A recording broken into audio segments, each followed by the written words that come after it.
Herkese merhaba arkadaşlar. Astronorm Astroloji Dünyası'na hepiniz hoş geldiniz. Ben Hermetik Astroloğunuz Berçin. Bu hafta gerçekleşecek olan mistik etkideki Başak Burcu Ay tutulmasını size yorumlamaya çalışacağım arkadaşlar elimden geldiğince. Neden mistik etkide bir tutulma olduğunu da yine size anlatacağım.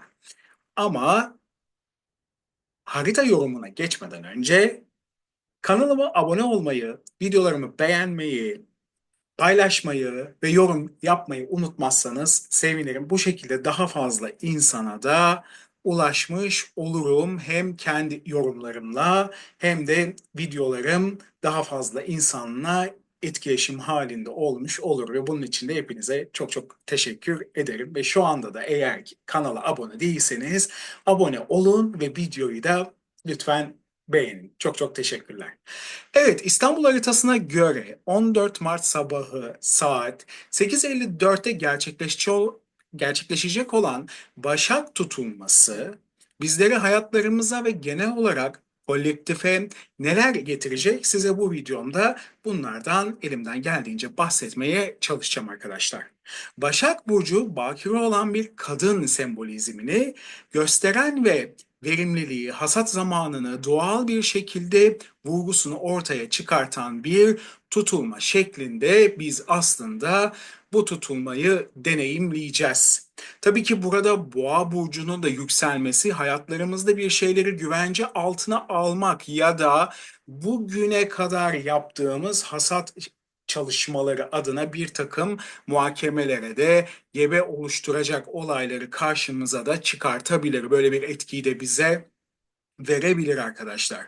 Tabii bu etkide hak arama, hakkını savunma, bunun için mücadele etme ya da Sezar'ın hakkını Sezar'a verme gibi adalet sisteminin de herkes için bir teste tabi tutulacağını da bu tutulma içerisinde unutmamalıyız. Çünkü bu tarz etkileri de bize gösterebilir. Hem kendi hayatlarımızda hem de kolektif adına bu tarz etkileri verebilir. Yani hak ettik mi? Hakkın mıydı? Bunun önemli bir sınavı ile birçok alanda aslında karşılaşmamız muhtemelen. Hani bir tabir vardır ya, ne kadar köfte o kadar ekmek. İşte bu tutulma dışarıdan nasıl göründüğüne vurgu da yaparak Mevlana'nın sözü gibi ya göründüğün gibi ol ya da olduğun gibi görün diyecektir ya da bize bu şekilde hissettirecektir bizim karşımıza çıkartacak olan o karmik olaylarla. Sizi birçok alanda hak etmeyenler ve sizin hak etmediklerinizle mental olarak da bir ayrılık şarkısını söyletecek. Çünkü bu bir hasat zamanıdır arkadaşlar ve burada vedaların şarkıları da bir şekilde çalacaktır. Kimi ebedi yolculuklara çıkacak, kimi yollarını ayıracaktır. Ne kadar hizmet ettin, ne kadar çalıştın, tüm hakkını aldın mı? Yoksa hak ederek mi çalıştın? Aldığının hakkını verdin mi? Bunu bize sorgulatacak bir ay tutulması yaşayacağız. Bu dolunay bu soruların bize cevaplarını kesinlikle getirecektir arkadaşlar. Tabii burada boğanın yani ASC konumu ayaklarımızın da bir şekilde yere sağlam basmamız için aniden ve birdenbire gelişecek olumlu fırsatları da karşımıza çıkartabilir. Aslında bir uyandırma sireni gibi çalacaktır ve birden ilkilerek kendimize geleceğiz ve belki de bir değişime, bir yeniliğe doğru adım atacağız. Yepyeni bir dünyaya, kendi hayatlarımız içinde yeni bir maceraya yelken açacağız. Boğaz bölgemiz hassas olabilir. Özellikle de gırtlak bölgesi arkadaşlar. Çünkü Başak zaten biliyorsunuz ki beslenmeyle de ilgili olduğu için ama burada boğanın yükselmesi yani burada birinci eve oturmasından dolayı boğaz bölgesi ve gırtlak bölgesi hassas olacaktır arkadaşlar. Ama Başak da tabii beslenmeyle ilgili olduğu için ve bu tutulma da Başak Burcu'na gerçekleştiği için burada doğal beslenme yönünden de bir takım başlangıçlar için adımlar atılabilir. Yani bu tutulmayı biraz bu şekilde de değerlendirebilirsiniz. Oldu da kendinizde Yanlış bulduğunuz bir takım beslenme şekilleri varsa bunun önüne geçip daha doğal şekilde ve sağlıklı şekilde beslenmek adına güzel bir başlangıç zamanı diyebilirim sizler için. Ve tabii burada önemli bir nokta var. Hani ona da burada vurgu yapmak istiyorum. Burada tutulma Güney Ay düğümüyle kavuşumda olduğundan dolayı çocukluk döneminde yaşanılan birçok geçmiş olayla yüzleşmeleri de bize getirebilir ki Venüs zaten retro. Ve haritaya göre 12. evde ve Merkür aynı şekilde retroya giriyor ayın 14'ünde ve bu da bize karmik etkileri karşımıza çıkartacaktır. Yani geçmişten getirdiğimiz boşluk. Bununla ilgili bir video yapacağım. Özellikle bu retrograde gezegenlerle alakalı olarak hem Venüs hem de Merkür adına daha orada detaylı yani hermetik olarak bize aslında retrograde gezegenler neler getiriyor? Hayatlarımıza, enkarnelerimizde neler veriyor? Size bunlarla ilgili detaylı olarak bir video hazırlayacağım. Ama tabii burada da bu etkilerden dolayı da ve Güney Ay düğümüyle de bu tutulmanın kavuşum yapıyor olması ailevi karmalar ve özellikle anne ile olan bugüne kadar yaşanmış anne çocuk ilişkisindeki travmatik olaylarla tekrardan yüzleşmek zorunda kalabiliriz. Ya da geçmişte bu tarz olaylar varsa ve çözülmediyse bunların tekrardan gün yüzüne çıkması ve bu durumda da bizi zorlaması mümkün olabilir arkadaşlar. Bu durum duygusal bir zarar getirebilir ve psikolojik olarak bir takım durumları ortaya çıkartabilir. Özellikle bu tarz geçmişte olaylar yaşamış olan bireylerde arkadaşlar. Yalnız hissetmek, desteklenmediğini düşünmek ya da hiç sevilmediğini düşünmek gibi düşünceleri de getirebilir insanın aklına ve bu tarzda bir takım yıkımlar da gerçekleştirebilir bu tutulma açısından. Ama en acısı şu, çok acı ve ani şekilde ayrılıklar özellikle sevdiğimiz kişilerden kaynaklı olarak da yaşanabilir arkadaşlar. Hatta ben bu videoyu hazırlarken bugün yani ayın 13'ünde çekiyorum bunu.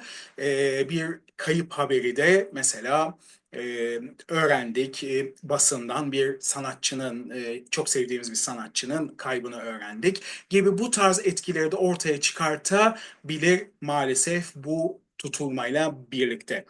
Bu arada rüyalarınıza dikkat etmeniz gerekiyor. Çünkü rüyalarınızda tutulma bir takım mistik etkiler aslında burada barındırıyor. Ve bu tarz etkileri size verebilir. Onun için burada mistik etkilerde bir ay tutulması diye bir başlık attım. Çünkü bu etkide rüyalarda gelen mesajlar ve gördüğünüz tüm o mesajların cevaplarını kendinizin sezgilerinizle beraber bulma yeteneğini aktif edecektir bu tutulma. Yani rüyalardaki cevapları aslında uyandığınızda kendiniz yorumladığınızda ve ne hissediyorsanız aslında cevabı odur ve onunla gerçek hayatta yüzleşme ihtimaliniz de olabilir. Sizin karşınıza çıkartabilir. Yani bir nevi haberci rüyalarda yaşayabilirsiniz arkadaşlar. Tabii ki sabit yıldızlar ve takım yıldızların etkisi de var ama onun haricinde şunu söylemek istiyorum izninizle arkadaşlar.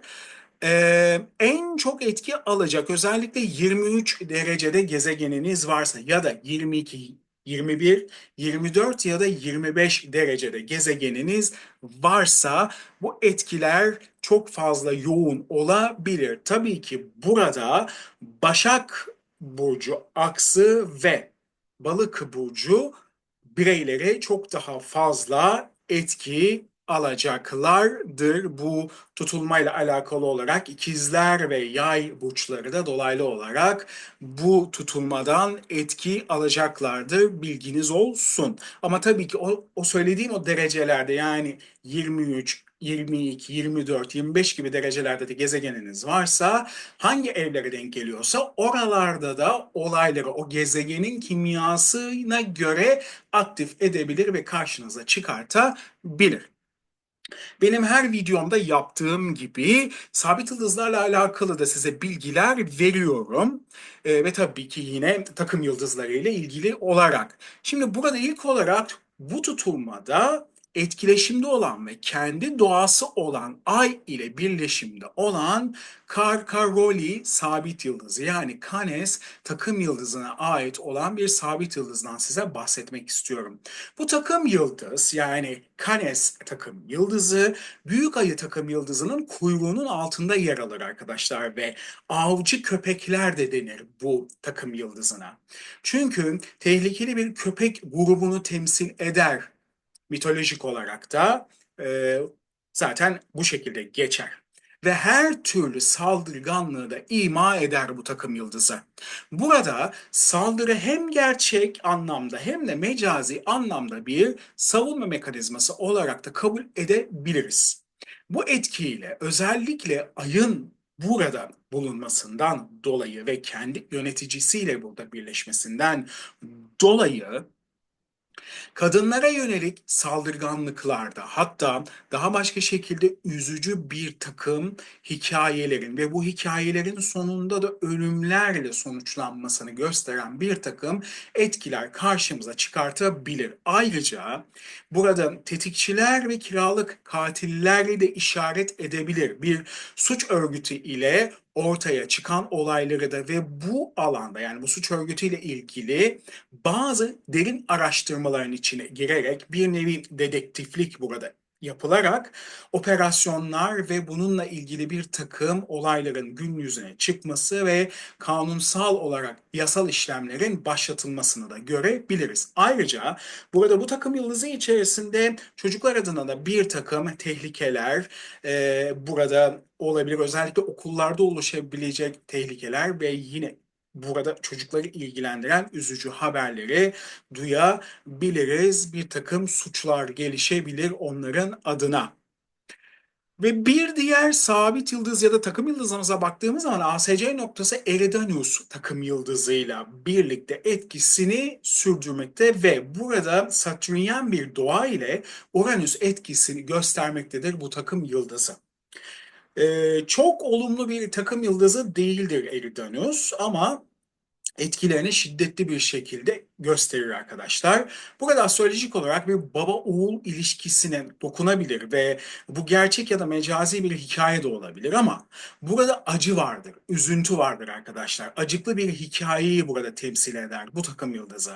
Yani mitolojideki Helios'un oğlu Peton'un yaptığı gibi dünyayı etkileyen olayları gösterebilir ve sudan kaynaklı birçok olumsuz etkileri de bizim karşımıza getirebilir. Bunlar sel baskınları, sulardan gelebilecek zehirler, ayrıca boğulma ile ilgili vakalar ya da boğulma ile ilgili kayıplar, gemiler üzerinde oluşabilecek büyük kazalar yani bize gemi kazalarını getirebilir.